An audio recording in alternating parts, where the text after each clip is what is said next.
ವಿಧಾನಸೌಧದ ಮುಂದೆನೇ ನೂತನ ಸಿಎಂ ಪದಗ್ರಹಣ. ಈಗಾಗಲೇ ನೂತನ ಮುಖ್ಯಮಂತ್ರಿ ಪ್ರಮಾಣ ವಚನ ಕಾರ್ಯಕ್ರಮಕ್ಕೆ ಭರದ ಸಿದ್ಧತೆ ನಡೀತಾ ಇದೆ.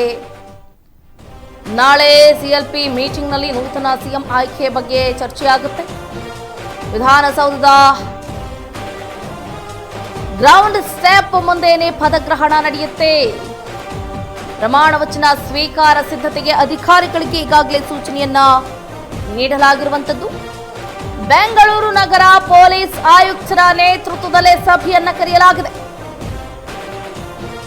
ಕಮಿಷನರ್ ಕಚೇರಿಯಲ್ಲಿ ಜಂಟಿ ಆಯುಕ್ತರು ಡಿಸಿಪಿಗಳು ಕೂಡ ಭಾಗಿಯಾಗಲಿದ್ದು, ಪದಗ್ರಹಣ ಸಮಾರಂಭಕ್ಕೆ ಬಂದೋಬಸ್ತ್ಗೆ ಖಾಕಿ ತಯಾರಿಯನ್ನ ಮಾಡಿಕೊಳ್ತಿದೆ.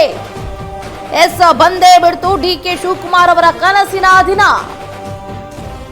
ಈ ದಿನಕ್ಕಾಗಿ ಅವರು ಪಟ್ಟಂತಹ ಪರಿಶ್ರಮ ಅಷ್ಟಿಷ್ಟಲ್ಲ, ಸುತ್ತದೇ ಇರುವಂತಹ ದೇವಸ್ಥಾನಗಳು ಇಲ್ಲ. ಮಠಮಾನ್ಯಗಳಿಗೆ ಡಿಕೆ ಶಿವಕುಮಾರ್ ಅವರು ದಂಡ ನಮಸ್ಕಾರವನ್ನ ಹಾಕಿ ಈಗ ಅಂತೂ ಇಂತೂ ಮುಖ್ಯಮಂತ್ರಿ ಆಗ್ತಾ ಇದ್ದಾರೆ. ಇದು ಅವರ ಅಭಿಮಾನಿಗಳಲ್ಲಿ, ಕಾರ್ಯಕರ್ತರಲ್ಲಿ, ಹಾಗೆ ಸಚಿವರು, ಶಾಸಕರಲ್ಲಿ ಮತ್ತಷ್ಟು ಹುಮ್ಮಸ್ಸನ್ನ ಹೆಚ್ಚು ಮಾಡಿದೆ.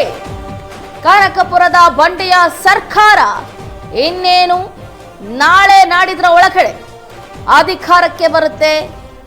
ಟಗರು ತಮ್ಮ ಸ್ಥಾನಕ್ಕೆ ರಾಜೀನಾಮೆಯನ್ನ ನೀಡಿದ ಬೆನ್ನಲ್ಲೇ ನೋಡಿ ವಿಧಾನಸೌಧದ ಮುಂಭಾಗ ಯಾವ ರೀತಿಯಾದಂತಹ ತಯಾರಿ ಆರಂಭ ಆಗಿದೆ ಅಂತ.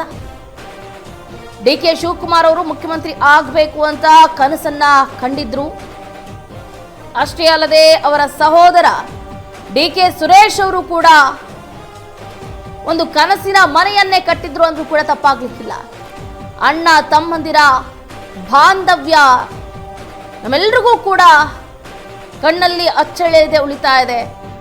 ರಾಮ ಲಕ್ಷ್ಮಣರ ರೀತಿ ಅಣ್ಣನ ಗೆಲುವಿಗಾಗಿ, ಉಳಿವಿಗಾಗಿ ಡಿಕೆ ಸುರೇಶ್ ಅವರು ಬಹಳ ಅಂದ್ರೆ ಬಹಳ ಪ್ರಯತ್ನವನ್ನ ಪಟ್ಟಿದ್ದಾರೆ.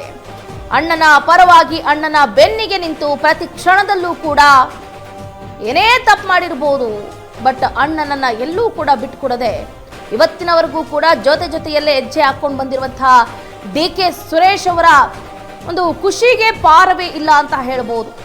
ಏನೇ ಆಗಿರಬಹುದು, ಡಿಕೆ ಸುರೇಶ್ ಹಾಗೆ ಡಿಕೆ ಶಿವಕುಮಾರ್ ಅವರ ಈ ಸಹೋದರತ್ವ ಈ ನಿಜಕ್ಕೂ ಕೂಡ ಎಲ್ಲರಿಗೂ ಸ್ಫೂರ್ತಿ ಆಗಬೇಕು. ಈಗ ಹೆಂಗಾಗ್ತಿದೆ ಅಂತಂದ್ರೆ, ಸಣ್ಣ ಪುಟ್ಟ ವಿಷಯಗಳಿಗೂ ಅಣ್ಣ ತಮ್ಮಂದಿರ ನಡುವೆ ಜಗಳ ಹೋಗಿ ಕೊಲೆಯಲ್ಲಿ ಅಂತ್ಯ ಆಗ್ತಾ ಇರುವಂತಹ ದಿನಗಳ ನಡುವೆ ಇಂತಹ ಅಣ್ಣ ತಮ್ಮಂದಿರು ಸಿಗೋದು ಬಹಳ ಅಪರೂಪ ಅಂದ್ರೂ ಕೂಡ ತಪ್ಪಾಗ್ಲಿಕ್ಕಿಲ್ಲ.